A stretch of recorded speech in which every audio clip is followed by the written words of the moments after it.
Adapun kedudukan dia Khalid ibnu Makhlad, maka dia hidup di Tabaqah at-Tasi'ah, di Tabaqah yang ke-9. Berarti dia hidup di zaman siapa? Tabaqah yang ke-9, hidup di zaman Imam Asy-Syafi'i, hidup di zaman Imam Abdul Razak ibnu Hammam As-San'ani, dan juga Imam Yazid ibnu Harun, dan juga hidup di zaman Abu Daud At-Tayalisi, dan juga hidup di zaman Musa ibnu Ismail Al-Minqari. Dan kedudukan beliau dari segi al-jarhi wa ta'dil, maka beliau rawi yang di atas derajat thiqah. Maka disebutkan oleh Imam Abi Daud As-Sijistani, penulis kitab Sunan, kana yahfadu qadra alfa hadis, bahwa dulu Imam Ad-Dhahhak ibnu Makhlad An-Nabil menghafal sekitar ribuan hadis. Dari hafalannya 1000 hadis. Dan berkata Muhammad ibnu Sa'ad, kana thiqatun faqih, kana thiqatun faqihan, dan ditautsik oleh Yahya ibnu Ma'in. Maka inilah keadaan rawi Khalid ibnu Makhlad, yang mana dia rawi yang di atas derajat thiqah. Kemudian meriwayatkan dari Ibnu Juraij. Maka di sini kita mengetahui tadi bahwa Ibnu Juraij gurunya Khalid ibnu Makhlad. Jika datang kepada majelis Ibnu Juraij, imam yang agung, Khalid ibnu Makhlad pakaiannya bersih, rapi, maka dikatakan di majelisnya ja'an nabil. Maka ini para penuntut ilmu diharapkan menggunakan pakaian yang bersih, menggunakan parfum kalau ada. Yang jelas diganti pakaiannya, tidak habis main bola ba'dal asr tadi, sholat maghrib dengan pakaiannya itu, dengan keringatnya, kasihan. Apalagi di sebelahnya Allahu Akbar mengangkat tangan. Waduh. Jadi thalabul ilm, menuntut ilmu, menjaga kebersihan. Alhamdulillah air di kita lancar, apalagi ada 2 sumber air. Maka penuh air bersih dan WC alhamdulillah banyak. Maka bersyukur kepada Allah, mandi setiap waktu agar tidak mendolimi yang lainnya. Maka Ibnu Juraij di sini gurunya Khalid ibnu Makhlad, Dhahhak ibnu Makhlad, disebutkan di dalam hadis an Ibnu Juraij, dia namanya Abdul Malik ibni Abdul Aziz, dan dia hidup di Tabaqah yang ke-6. Dan Tabaqah yang ke-6 adalah dari kelompok At-Tabi'in, yang mana mereka tabi'in paling kecil yang mendekati kepada itba'ut tabi'in. Maka hidup di tabaqahnya dia banyak dari para ulama, dan dia derajatnya di atas derajat thiqah. Maka Ibnu Juraij imam di atas derajat thiqah. Berkata Imam Ahmad, Ibnu Juraij sabtun sahihul hadis, lam yuhaddits bi syai'in illa atqanahu. Maka Ibnu Juraij imam, dia tidak meriwayatkan hadis kecuali dia mutkin. Dia menghafal dengan benar dan meriwayatkan kepada murid-muridnya dengan hafalannya yang benar, mutkin. Dan berkata Imam Ahmad, kana Ibnu Juraij min awatil ilm, bahwa dia dari orang-orang yang cerdas, hafalannya sangat kuat. Dan Imam Ahmad berkata, Amr ibnu Dinar dan Ibnu Juraij asbatu nas fi Atha. Maka di sini dia orang yang paling kuat periwayatannya dari Atha. Siapa Atha di sini? Atha ibnu Abi Rabah. Atha ibnu Abi Rabah seorang tabi'i di atas Ibnu Juraij tentunya, dan dia adalah imam dari para tabi'in. Dan di sini Ibnu Juraij menjadi imam besar karena dia talaki, dia duduk banyak, bermulazamah bertahun-tahun dengan Atha. Maka disebutkan di dalam tarikh sejarah dari Ibnu Juraij, biodatanya, jalastu Atha isrina sanah, aku duduk dengan Atha 20 tahun, diriwayat 18 tahun. Maka jadilah Ibnu Juraij imam. Karena belajar duduk dengan imam yang agung 20 tahun, 18 tahun. Maka di sini banyak disebutkan di dalam kitab menuntut ilmu bahwa jika kalian ingin sukses menuntut ilmu, maka duduklah dengan guru yang mumpuni ilmunya dan akhlaknya, mulazamah qawiyah. Duduk bersamanya bertahun-tahun, maka kamu akan mendapatkan kesuksesan ilmu yang agung. Maka ini menjadikan pendalilan bagi kita tentang permasalahan bagaimana cara sukses menuntut ilmu, kathratul mulazamah. Duduk dengan seorang yang alim bertahun-tahun, tidak hanya duduk 2 bulan, 3 bulan pindah pondok. Pondok yang kedua duduk setengah tahun pindah lagi. Maka berpindah-pindah dari suyuh, berpindah dari syekh ke syekh, berpindah dari guru ke guru, itu menyebabkan terstagnasi dari pelajaran. Maka jika dia mau menuntut ilmu, pertama lihat gurunya ahlu sunnah atau tidak. Dan ini nasihat dari Muhammad ibn Sirin, inna hadal ilma dinun fangduru ahadukum aman ta'khuduna dinakum. Bahwa menuntut ilmu itu adalah agama. Jangan sembarangan orang menuntut ilmu. Maka ilmu itu adalah agama. Jika kalian ingin menuntut ilmu, lihat dia dari ahli sunnah atau bukan. Maka berkata Ibnu Sirin lagi di riwayat Muslim di muqaddimahnya, idza kana min ahli sunnah fahudu wa idza kana min ahli bid'ah jangan diambil. Maka diteruskan bahwa barang siapa yang gurunya itu diketahui ahli sunnah, ambillah ilmu dari dia. Jika gurunya bukan ahli sunnah, maka buang. Maka awas dalam permasalah pengajian, ini nasihat, jangan asal comot, jangan asal pergi. Maka salah kaidah yang mengatakan ayo ngaji-ngaji. Siapa yang ngajar? Itu orang jamaah tabligh ngajar. Itu orang ikhwanil muslimin yang mencalonkan di partai dan sebagainya. Maka gimana datang? Ya jangan. Untuk apa? Karena menjaga agamanya. Karena kalau hanya serampangan yang penting ngaji, kebetulan di masjid kita dekat, dan dia datang dari jauh, dari Pulau Punjung, datang dari Padang bahkan, namun dia mengikuti kelompok. Dari dewan dakwah demikian-demikian, dari kelompok majelis demikian dan demikian.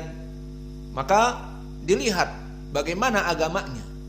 Maka pendapat yang mengatakan ambil agama dari siapapun, kan sama ngaji. Maka ini ucapan yang salah. Dari zaman dulu para ulama menasehati, ambillah ilmu dari kelompok ahlu sunnah. Bahkan Ibnu Abbas dari sahabat, maka ini lebih naik lagi derajatnya dengan sanad yang sahih. La tujalisu ahlal ahwa wal bidah fa inna mujalasatihim mamradatul qulub. Maka janganlah kalian duduk dengan kelompok fitnah ahlul bid'ah, orang-orang yang tidak mapan agamanya dan manhajnya bukan ahlu sunnah, karena duduk dengan mereka menjadi sakit hati ini, mamradatul qulub. Banyak syubhat nanti masuk, sehingga agama yang dibeberkan oleh orang-orang yang tidak benar agamanya ini dari kelompok bukan ahli sunnah akan menjelaskan bahwa Islam itu gaya jamaah tabligh, Islam itu gaya ikhwanil muslimin, sibuk dengan kelompok dan partai, ataupun khawarij, mengkafirkan kaum muslimin, mengajak kudeta, ataupun kelompok sufi yang mengagungkan para habaib, gulu kepada aulia as-salihin, sehingga ditakutkan nanti meninggal dari syekhnya akan diagungkan, dan tidak mengikuti juga kajian dari orang-orang Syiah, yang mana kelompok Syiah dalam keadaan apalagi Rafidhah mencela ahli sunnah dan mencela para sahabat. Kesimpulannya, tidak sembarangan menuntut ilmu. Maka para salaf dulu, jika diketahui si fulan ahli sunnah dan mempunyai ilmu, ya sudah, duduk bersamanya, tidak berpaling, tidak berpindah ke lain hati, tapi berpegang teguh dengannya. Dan ini yang dilakukan oleh para salaf. Maka disebutkan di dalam kutub-kutub menuntut ilmu, dari kunci kesuksesan seseorang, dia duduk dengan gurunya dengan waktu yang panjang. Mulazamati syuyukh, mulazamah, duduk terus bersama syekhnya. Maka lihat Atha ibnu Abi Rabah, seorang imam di zamannya, dari kelompok, silahkan, dari kelompok tabi'i. Maka di sini dia diambil ilmunya oleh Ibnu Jurayd 20 tahun. Maka jadilah Ibnu Jurayd menjadi alim setelah belajar 20 tahun. Dan ini menjadi pendalilan bagi kita bahwa sistem yang sukses dalam belajar adalah talaqi. Dan dulu salaf mengajari manusia dengan sistem talaqi, tidak kelas-kelas. Maka sistem kelas-kelas banyak membuang waktu. Dan banyak, contohnya saya ingin bertemu dengan Ustadz Fulan. Maka di saat dia datang ke pondoknya, dites. Ternyata kamu masuk kepada kelas 3. Oh, nggak bisa, saya ingin bertemu dengan Ustadz Fulan, belajar langsung dengan dia. Oh, tidak bisa, Ustadz Fulan itu dia mengajar di kelas 6. Kamu sekarang baru masuk kelas 3. Jadi ya kamu 3 tahun belajar dengan ustadz-ustadz yang lain. Siapa ustadz-ustadznya? Ustadz muda, ustadz yang baru lulus kemarin, ustadz yang melaksanakan kebaktian ataupun istilah mereka melaksanakan program magang. Baru lulus kemarin maka magang 1 tahun, dinamakan pengabdian, mengabdi kepada Allah, bagus seperti itu. Maka ustadz ini dari mana ilmunya? Maka dia belajar 1 tahun, 2 tahun dengan ustadz-ustadz muda. Alhamdulillah, barulah setelah 3 tahun, baru kelas 6, baru belajar dengan ustadz yang dia inginkan.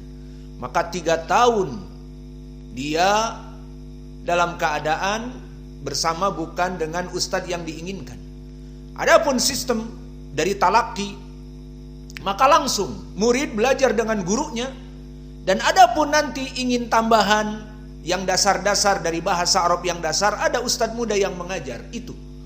Maka dia belajar dengan syekhnya yang besar yang dia inginkan langsung, dan belajar dengan ustadz-ustadz muda di waktu-waktu tertentu. Maka itu yang kami dapati dulu dengan Syekh kami Mukbil, sistem talaqi juga. Maka Syekh kami Mukbil, kami datang langsung, tidak membuat kepada kami kelas. Said, kamu pengen belajar kepadaku? Dites dulu. Ternyata bahasa Arab kamu belum lancar, masuk kelas 1. Nanti masuk kelas 1, kelas 2, kelas 3, baru ketemu Syekh Mukbil setelah 6 tahun. Sudah meninggal duluan. Maka tidak seperti itu sistem talaqi atau sistem kelas, tapi yang baik adalah sistem talaqi. Maka kita langsung datang pada saat itu belajar kepada Syekh Mukbil dan mengambil ilmu dari beliau. Ilmu-ilmu yang kurang, yang sudah Syekh Mukbil tidak mengajarkannya, seperti Tuhfah Saniyah ataupun Al-Mutammimah, itu bisa diambil dengan guru yang lain. Atau mengajari ilmu hadis yang awal-awal seperti Al-Baiquniyah, itu belajar dengan ustadz-ustadz yang lain. Maka sistem talaqi adalah sistem yang lebih baik dalam menuntut ilmu dan lebih efektif, dan itu dari sunnah. Mana dalil dari sunnah? Dulu para sahabat datang langsung bersama Nabi belajar. Contohnya hadis Jibril yang paling menjadi pendalilan. Di saat Jibril bertanya, maka apakah dia ingin belajar kepada Nabi masuk kelas 1, 2, 3 dulu, susah bertemu dengan Nabi? Lah, langsung datang kepada Nabi. Ada pertanyaan langsung ditanyakan kepada Nabi, langsung belajar kepada Nabi. Maka di hadis Jibril dia bertanya tentang mal Islam, mal iman, mal ihsan. Dijawab langsung oleh Nabi. Itulah sistem talaqi. Dan dulu Abu Hurairah datang dari Yaman sebelum meninggalnya Nabi 3 tahun. Maka dia datang dan belajar kepada Nabi langsung. Mana dalilnya? Dia menghafal hadis. Disebutkan oleh Imam Abu Hurairah sendiri, diriwayatkan oleh Imam Al-Bukhari dan Muslim. Inni lazamtu Rasulullah sallallahu alaihi wasallam ala mal ibatni wa amal muhajirun istaghalu bisafqil aswaq Wa ammal ansar istaghalu fil mazari'. Apa maknanya di sini? Menjadi pendalilan bahwa dia belajar dengan Nabi sistem talaki, tidak masuk kelas dulu. Masuk kelas awal-awal dulu, kelas 1, 2, 3, tidak. Kata Abu Hurairah, hanya 3 tahun dia bertemu dengan Nabi. Namun lihat, paling banyak hadisnya. Di ranking 1, menghafal hadis 5.000 hadis. Para sahabat yang lain tidak mampu. Kenapa? Padahal dia hanya 3 tahun bersama Nabi. Karena mulazamah tadi, sistem talaki, langsung dengan guru bertemu. Maka mana dalilnya? Lazamtu Rasulullah SAW alamal ibatni. Maka aku datang dari Yaman langsung belajar kepada Nabi, dan aku tidak bekerja sengaja untuk menulis dan menghafal hadis-hadis Nabi alamal ibatni, dalam keadaan perutku lapar. Rizki dari mana? Dari Allah. Maka akhirnya Nabi menjadikan mereka sebagai ahlu suffah. Ahlu suffah itu seperti masjid Nabi, dibikinkan di belakang atau di samping tempat seperti sakan. Seperti sakan untuk santri. Yang seadanya, hanya ditutupi dengan pelepah korma. Dan pada saat itu panas, tidak ada kipas angin, tidak ada AC. Maka sangat berat kehidupan di Madinah. Dan Madinah sampai sekarang ada AC pun berat. Jika antum pernah umroh, maka cuacanya panas dan angin keras, panas dan sebagainya. Maka dulu Abu Hurairah, lazamtu Rasulullah, aku duduk terus bersama Nabi, mendapatkan ilmu, menulis hadis, menghafal terus. Dalam keadaan aku mencukupkan perutku dengan rizki yang Allah berikan kepadaku. Adapun kaum muhajirun seperti Abu Bakar, Umar, Utsman dan yang lainnya kerja di pasar. Dan ini tidak haram, halal. Namun maksudnya mereka bekerja. Waktu mereka ada waktu luangnya untuk bekerja. Aku tidak. Dan begitupun Al-Ansor, mereka kerja di kebun-kebun mereka, kebun kurma. Adapun aku dalam keadaan lapar terus menulis hadis, maka Allah balas dia dengan diangkat derajatnya sesuai ucapan Allah, yarfa'illahu ladina amanu minkum waladina utul ilma darajat. Maka Allah mengangkat derajat orang-orang yang berilmu di atas dari orang-orang yang beriman 1 derajat. Dan di atas itu Allah memberikan rizki yang melimpah kepada Abu Hurairah. Sesuai apa?